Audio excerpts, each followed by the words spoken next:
What's going on, everybody? It's your boy, the ITP Paladin here. I really got to find a new freaking intro. So first things first, this video is going to probably come out a day later than I wanted to, which is the day I'm going to be streaming on Twitch. So follow the link down below and follow me on there for more actual live gameplay versus what I'm doing here. It hasn't gotten a lot of views, but I'm still happy just trying to put stuff out there. And quite honestly, I'm hoping that this will spark some form of debate. So in my previous video, I was talking about the patch that Blizzard was putting out for the tournament at 3.22. I did a correction because supposedly, according to the earlier sources, when the patch came out, it was an attempt to kind of put like an experimental card for the tournament, see how that turned out, and then they would consider putting most, if not all, the changes on live. However, it was deemed like in an update, which was my previous video, talking about how they didn't decide to do that. They decided that this was only going to be for the tournament and that they wouldn't be putting it on a live server. So,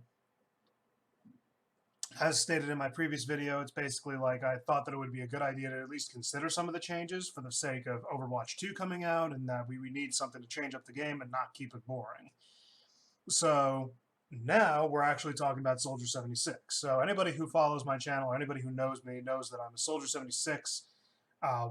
Used to be a one trick. I'm trying to expand my options and go into other hit scans now. So for the sake of argument, I'm not actually relying on the site 100%. I only brought it up so that it's easier to kind of show you guys what I'm talking about whenever I address something.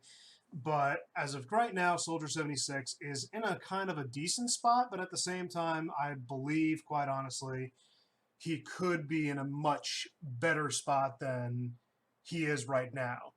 So I think I can actually bring that up. I'm just going to bring it up in general. I should have brought this up in the first place, but Overwatch hero releases. Yeah, just go by dates. I'll find the page. But the point being is that every hero. Here we go. Yep. So every hero that's been released has always changed the meta drastically. And when the game had initially come out, it ended with apparently Genji, hero number 21. There were 4 groups. It was divided into defensive heroes, offensive heroes, supports, and tanks. The hero pool, as we see, obviously consists of them, and Soldier 76 was one of those heroes. So as the meta obviously changed with every new hero being released, Season 1 was like, the introduction to everything, and then everything went progressively from there with the release of Sombra, Orisa, Doomfist, Moira, Brigitte, Wrecking Ball, Ashe, Baptiste, Sigma, Echo, and now upcoming is going to be Sojourn, or at least I'm not 100% certain when they're going to release her, but they're going to be with Overwatch 2, so obviously I don't know why they included it here. So when it comes to Soldier 76, they always had a balance change to kind of like mix him up. And I understand that he's supposed to be like an entry-level hero. He's not supposed to be too strong because people usually go to him because out of familiarity. He is kind of akin to that of a normal first-person shooter. With that being said, though, with every hero, and I'm gonna roughly put this in perspective, every hero since, I wanted to say from Brigitte, but technically since Doomfist, because Orisa was never too hard. Sombra's not too hard to counter. I mean, he's a damage hero that relies on his pulse rifles, so even if he got hacked, he could still technically dish out damage. And if you're good with your accuracy, then you shouldn't be having a problem with Sombra. If you also know how to use your abilities on a quick draw, then you should never have had an issue. But when it came to like Doomfist and on, every hero release has made it more difficult for him to operate, and always made it more difficult for him to actually get value. And quite honestly, I never had trouble, per se, up until Brigitte, because at the time of her release, she had, like, if I recall correctly, 700 shields, and she had roughly about 300 health, if I recall correctly. I could be wrong. And, Wrecking Ball kind of sealed the deal with being an overly powerful tank. Ashe being a more valued DPS that came out, with Bob being a more valued ultimate. Baptiste, who actually kind of enabled him, so I can't even complain about that. Sigma and Echo are just kind of like a little like nails in the coffin for Soldier 76 and what the value he brings to the table. So first things first, I can see that this is already out of order, by out of date, but I'm going to correct everything as I go along. Oh my god. I'm going to correct everything as I go along and just try and clarify everything. So first things first, right off the bat, we're just going to start at the left on the base stats. He's a squishy hero, 200 HP, no armor, no shields. His difficulty is rated for 1 star, which is actually true because he is a very straightforward and simple hero to play. He's not very complex versus other heroes that usually rely on their abilities or have like super special methods of playing. And I refer to heroes like that as like Diva or who's the other hero that I'm thinking of, like Doomfist, so on and so forth. Like no complicated mechanics. He doesn't have a passive ability, nothing like that. He's a straightforward hero, very basic, and he can get his value, but it's like very slim. So heavy pulse rifle, if you are on PC or controller, it'll appropriate the right click I can see, so I don't really need to correct that. His damage is no longer 1020, it's actually 9, I think it was like 9.5 or something to 19. Ammo is now 30. Reload time, as far as I know, remains unchanged. His fall off still exists. His fire rate is actually 9 rounds per second. I don't know why it says 8.66 unless that's just the general like rounding up. He no longer has bullet spread, so this entire thing is just stupid.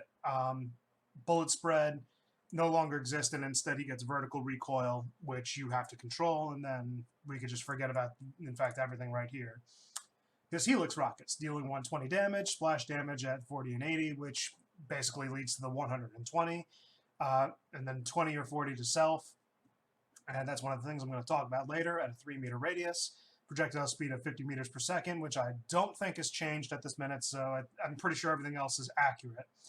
And it says it can headshot, but I'm actually not sure. I don't think that it can. Because if it could headshot, then that means dealing like enough damage to one-shot a Tracer, and I've never one-shot a Tracer unless she was wounded, so I don't think it can headshot. I think it used to at some point. I just don't know how accurate or when this page was updated. But again, it's not too far from everything right there, and I'm going to go over my changes loosely a little bit later. His sprint, his movement speed is at 8.33 meters per second, or a 50% increase, and it lasts until it stops with no cooldown, and basically he can't shoot for 0.3 seconds after canceling sprint, so use your sprint carefully, but you should always be using it. Biotic Field, his only method of healing is 40 HP per second. I don't know why they put an extra 4 HP because it's only 200 in total, and I've tested this. The extra 4 HP, I don't know where that's coming from, but whatever, I guess. Radius of 5 meters, duration is 5 seconds, and the cooldown is 15, counting that the duration is within that 15 seconds too. So when you place it down, the cooldown begins immediately. Last but not least is his Tactical Visor, his ultimate ability. It lasts for 6 seconds, a reload time of 3/4 of a second, casting time of 1.4 seconds, not counting into his 6-second duration, and it cannot headshot. So everything is pretty much accurate. Activation instantly reloads his ammo, and it I don't know why it's saying. Well, technically that's not wrong, but you should never always rely on getting those two. You should always go for whoever's in your sights and wherever you're positioned. Every game's different. So I'm going to ignore the bottom because, quite honestly, that's actually, I'm going to say wrong, because yes and yes, those are kind of like 2 prime picks for Soldier. I don't know why they say he's strong against Bastion. I mean, I've never truly had trouble with Bastion, but I know that Bastion is pretty much good against any squishy. So that's very like situation dependent, and same thing with Torbjorn. So I don't know why they're saying that. Yes, he is weak against Diva. I don't know about Ryan. That's just really a battle of attrition and just making space and making sure that Reinhardt doesn't close up a space where you're supposed to be, and you could basically whittle him down because he's got no method of healing. And his synergizes, he pretty much synergizes with a lot more heroes than just these 3, so that's very inaccurate. All right, so how far am I into this video real quick? I'm just going to... 9 minutes? Perfect. So the next 9 minutes or 10 minutes will be on what I'm going to talk about. So first things first, I'm going to clarify that the changes that I'm offering are not really meant to be like, oh, every change needs to happen to Soldier to make him viable. All the changes I'm going to list are stuff to consider, like at least making him a little bit more viable a pick, because a lot of heroes get more value than him in the case of like crowd control abilities or just overall like survivability. It's basically like Soldier 76's only saving grace is the fact that he can uses Helix rockets to strip armor, and then he does have a good firing rate, and he's very accurate. There's no taking away his damage. However, you get more damage value out of McCree or Ashe or Widowmaker or Hanzo. You basically get the entire list, and even Genji. Genji outdamages him at any point and can basically kill a target faster than he can. Helix rockets is really the only saving grace to his kit by dealing a decent amount of damage. But even still, that's not 100% the case all the time, because if you waste your Helix rocket, you have to wait for that cooldown. His sprint is also another favorable thing, that he moves faster than most other heroes on the entire list, so that kind of gets him somewhere. And then lastly, his biotic field does a little bit of healing, so if your support's not doing their job, you could technically rely on him at least to get emergency healing. And that's pretty much it. Otherwise, his tac visor, I wouldn't say is completely useless, but is never truly 100%. And it kind of pisses me off, and I'll explain why in a little bit. First things first, let's actually start with just base stats on his health. So right off the bat, one of the changes I propose, or at least one of the changes that I think would be good for him, is giving him a 25-point health increase. You'd see on the patch notes that a lot of heroes are getting like rebalances on health, and there's like slight increases, decreases, and they're going by increments of 25. I don't see a 25 health increase to be a huge issue for Soldier, because that would give him a little bit more survivability, considering that his Helix rockets do self-damage. It would give him a little bit more survivability and not having to worry about killing himself off as easily whenever you have to use your Helix rocket jump, or if you accidentally hit a wall. I mean, debatably, you could argue that you could put it on armor and shields too, and that might help him out a little bit more, but I don't see, I'd be happy with the bare minimum health, quite honestly. But that's one of the proposed changes as far as base stats. Other than that, he's perfectly fine there. His difficulty would remain the same. Next is talking about his heavy pulse rifle. Right now, he needs to his damage again is at like 9 and 19. It needs to be reverted back. I cannot stress how badly the damage is noticeable on the grand scheme of things. Even if his ammo was increased, I totally understand why they did that to kind of compensate, but all in all, his 10 and 20 is what really made him the damage dealer he was, because it was a consistent amount of damage and he didn't need that extra one bullet, which everything is based on a matter of literally a split second and happening. So to be quite honest, taking away that 1 point of damage, although it wasn't the worst thing that could have happened to him, is definitely noticeable, and it kind of just made it a little harder to, get value for him. All in all, I think that it really wouldn't make too big of a difference to put it back to where it was, and it wouldn't make him overpowered. Going along that line, though, if we were to do everything that I'm listing, his firing rate, I don't know why it says 8.66. Maybe it used to be 8.66 and they upped it to 9. I think that they should do it at 10 rounds per second, especially if his ammo is going to be at 30 right now. It'll be 3 seconds to unload his entire clip, and that would help him get out more damage without actually increasing his damage threshold. He would get it out quicker and thus reload quicker, and it'd be a little bit easier for him to get a little more value and be able to move around a little quicker. And then increase his reload time by maybe half a second and be like 2 seconds. I don't know why it says 1.5. I thought it was at 1. But a 5.5 increase is not really that big of a deal either. Quite honestly, that would be one of the changes I would propose, and I would at least give it a shot and see if it worked. All in all, I don't see why this should be like not considered. But again, it's, all my opinion based. I'm willing to, by the way, I should have stated this before because I'm going to state it after, but if there's a proposed change that doesn't make sense to you and you want to argue a point, by all means, put it in the comment section. I'm glad to discuss this kind of thing. I'm actually looking to discuss it because, quite honestly, this is just from my point of view, and I'm willing to change my idea if there's like something that maybe I missed, or something that's not proposed, or something that I may have, missed. Just basically point it out to me. I'm willing to discuss it. Everything in my mind is subjectable to like input.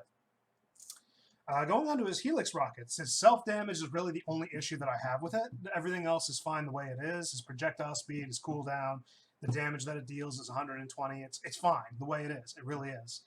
The only thing that I have a problem with is his self-damage. The reason I have a problem with the self-damage is because if you look at other heroes like Pharah or Diva and him, basically the only other 3 with explosive rounds, not counting Junkrat, all of them receive self-damage, but if you look at it, Soldier 76 has armored boots, and all he could do is a rocket jump. Pharah can receive it, even though she has like hyper-tech armor. Diva's mech receives damage, even though that's basically a freaking, like, I want to call it Air Force level kind of like machinery, but I actually don't know. I actually don't care about Diva too much. But then you have Junkrat with literally none of those things, and he's just using bare skin, and he's taking explosions like a champ, and nothing hurts him. Like, if you're going to apply that kind of logic, then Soldier 76 having reduced self-damage should not be an issue, considering the fact that, you know, it's mainly used for mobility sakes, and that kind of takes away from some of his viability by making him weaker for basically getting an advantage where he already has none for certain aspects. Like, taking high ground is one of the most important aspects of his kit. His mobility is part of his kit. That's literally what makes him strong. And to take that away from him and basically penalize him for being able to reach certain locations, I feel like it's a little bit much, and that his self-damage should be reduced, especially considering that heroes like Diva and Monkey can essentially dive him with little to no usage of their cooldowns, and they can essentially just push him off that, and it was basically a waste of 40 points of health plus whatever you lost getting dove. And then you can't even run away, which brings me to Sprint. The Sprint is actually fine the way it is. I think, though, that they should increase the movement speed from 150% the normal rate to 178% of the normal rate. And the percentage actually comes from doing a little bit of math. I determined, what was it? It was 150 or 5 points. I think it was like 5.33 or something like that. Times the 178% would make a move at 10 meters per second flat. Honestly, I think he needs that because his mobility right now is little to nothing. Like, yes, it is something compared to most other heroes, but if we go back to the heroes list, if we take a look at every hero that's been released up until that point, not counting the ones on the original list, like before, let's take an honest look at the heroes real fast. Like, when it came to like Reaper, who is short ranged, when it came to who else has got some mobility? Like, Reinhardt's got mobility, but it's a charge ability that basically makes him a Rhino, where he just charges forward and can't move. Torbjorn never really had the overload, so he was slow. Winston never had his dot, or not Winston. Hanzo never had that. Winston was one of the only heroes that could keep up with him with his jump. McCree had his role, but that never really got him close enough to really do much unless you were facing off and you were coming towards each other. Lucio has his method of keeping up with him, and I'm talking mobility. I'm not talking about like crowd control abilities like Roadhog's Hook. Diva has her boosters. Genji has his dash. And from that point, there was only 4 heroes that could counter him. Then there's Sombra, who could keep up with him while invisible. Doomfist, who literally has his abilities that charge him forward, and he could beat out the speed. Moira, Brigitte, Wrecking Ball. Not really Ash, but if we were to really be consistent, we could just say Echo. That went from 3 heroes, or 3 or 4 heroes that could counter him, to now like 10 in total. That's 1/3 of the entire roster. And if you take a look at the heroes that I just mentioned, everybody mostly plays those heroes. So basically, 8.3 meters per second versus all those heroes with their mobility, kind of take away, like, personal experience is what I'm talking about here. It kind of becomes useless at being 8.3 meters per second when literally every other hero can beat that, taking away the value of that sprint. Like, what's the point of sprint? Like, even Reaper, going back on him, like, his saving grace was that he had a range limitation and a spread limitation. He had shotguns. He was meant to be like that close quarters, like, you know, pump it into a tank and kill it as fast as possible, where he didn't really have range and Soldier could create space. They just buffed Reaper recently, where now his spread is not only reduced, but his damage per pellet was also increased. So not only is he getting more range because now the pellets are not going so far apart to where they miss a small target, they're also increasing the damage per pellet that comes out, meaning that Soldier's sprint is now essentially useless if he gets into a close quarters combat. Like, he was able to make space, and now he can't do that. So increasing it to 10 meters per second would give him a little bit more of an edge, and I don't think it would be that out of the question considering some of the mobility that some of these other heroes have, like Wrecking Ball being able to essentially go into ball form and practically outrun everybody, even Soldier, with his sprint. Like, are you freaking kidding me? A mobility, like, I'm gonna go into that another time, because if I do, I'm gonna miss out on what I got. Last two abilities are the biotic field. I really didn't see any need to change this. I think this is actually one of his fine abilities, because his biotic field's not meant to be an essential part of his kit. I see him as a supportive offense where he can help out his team while still doing his job. So biotic field is kind of fine where it is, and I'm totally okay with it. On a personal level, I don't think that there's really any change necessary other than maybe like a meter or two increase in his biotic field radius. But even that might not be necessary, because if you properly use it, you will get the value that you need. You just need your team to pay attention and not waste it unknowingly. Tactical Visor. So this one has two changes, and I'm okay if you don't think that one of these changes is viable. Again, I'm open to changing my opinion here. I think that with the ammo increase, to make his Tactical Visor have a little bit more value, two things can be implemented, and one of them as an absolute must change, in my opinion, and the other one is just a kind of iffy. And I'll go with that first one. In fact, I'll go with the one that's iffy first, and then go with the one that absolutely needs to happen. So Tactical Visor, his ultimate ability lasts for 6 seconds, with a reload time of 0.75 seconds and a casting time of 1.4, and it cannot headshot. So the first change I'm proposing is to increase the duration by 3 more seconds. With the ammo that he has right now, it would mean that he at least gets off a second reload, he'll have full ammo, and then he's basically out to basically have 3 full clips to go into heroes. And with those 3 extra seconds, it means that he gets a guaranteed damage out of it. I forgot the amount of damage he deals out right now. I think it was like 1,000... if I do my math correctly, 1,120. Now, you might think that that's a lot, but consider that he's not headshotting. That's 2 full clips of his magazine, which means that over the course of 6 seconds, he's dealing 1,000 damage.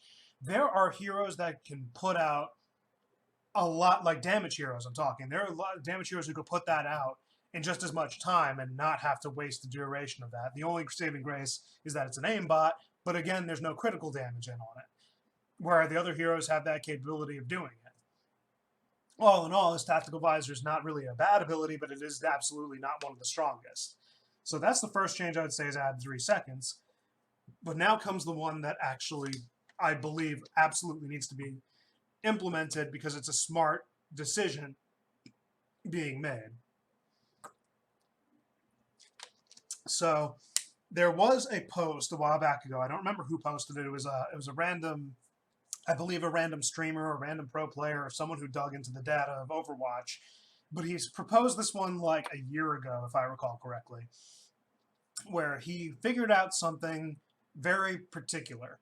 And it actually had to do with Torbjorn. Torbjorn's turret, as everybody knows, it kind of operates similar as Soldier's Tactical Visor. When it locates someone, it's like an aimbot. It never misses. But here's the thing. When you pull up Tactical Visor and you use Soldier 76, let's say that you're shooting a Roadhog and we're on Panemora and there's like a pole. If you shoot at Roadhog and he manages to put the center of his body, the body where the shots hit, even if his arms or legs are exposed, it'll shoot for the center mass and shoot that pole, meaning that basically you're wasting your ultimate unless you step to the side. And if you're shooting at a Roadhog, stepping to the side is a death sentence because you basically make it easy for Roadhog to essentially hook and just basically finish you off before you could do anything. So you would have to waste your ultimate duration running around and making sure you don't get hooked, which, by the way, is totally worth it, but situation by situation. He noted that Torbjorn's turret behaved similar to Tactical Visor with the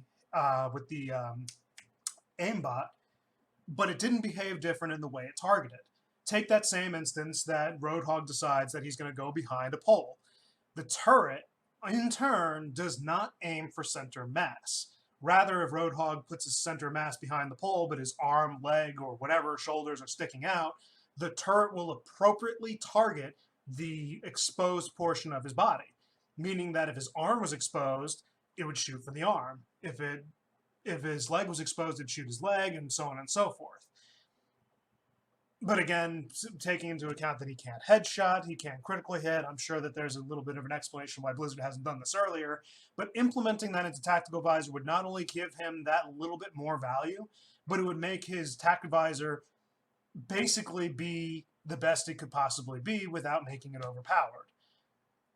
Like, being able to hit anything but center mass, like, that kind of screws you over because people could just get into cover, but if they're exposed, they're exposed. And that's not your fault that they're, you know, taking the cheap route to get out of that. I mean, I understand take what you can get, but honestly, this was a brilliant change that they brought to mind and a brilliant idea that, quite honestly, I think Blizzard needs to implement, and I don't know why it's not talked about more. So all in all, talking about all his abilities, those are really the things that I could think of to kind of make him a little bit more viable. I will repeat this, not all of these changes need to go through. Not all of these changes are required to make him better. I'm not saying that in the least. I'm saying that if he gets at least one of these buffs to kind of make him more viable, it could make things better for him, and quite honestly, it could make him a more valuable pick when it comes to certain situations, because all in all, other heroes are getting more pick rate. Like, we still see more pick rate out of Widowmaker, Genji, McCree, Ashe. We're seeing more picks out of these other heroes than Soldier, and he's not really chosen for top-tier play, unless you want to count the exception of Defran or a couple of other known hit scan players like Kabaji or whatever not. I don't even know where they're at anymore. I haven't kept up with them in a while. With that being said, I got nothing else for today. I think I'm running on 20... Whoops. Yep, 25 minutes. I'm going to call it here. Thank you guys for considering the 20-minute watch. I'm sorry I wasted so much time, but again, these are kind of opening up to discussions, and I'm kind of wanting to have people, you know, express their ideas and such. So hopefully that'll be the case, and hopefully you guys will at least consider, you know, like coming in and talking, and that'd be honestly excellent. I would very much appreciate it. Please consider liking and possibly subscribing. Also, catch me on Twitch, where I do play a majority of it. I still play Overwatch. I play Call of Duty. I play Dark Souls 2. One of my favorite Dark Souls. I'm even considering expanding my options into something like Little Nightmares or something like that in the future. I'm going to determine that at a later time. But for now, I'm going to call it here because I'm wasting time. I'll catch you guys on Twitch. Thank you for tuning in, and I'll see you next time. Peace out.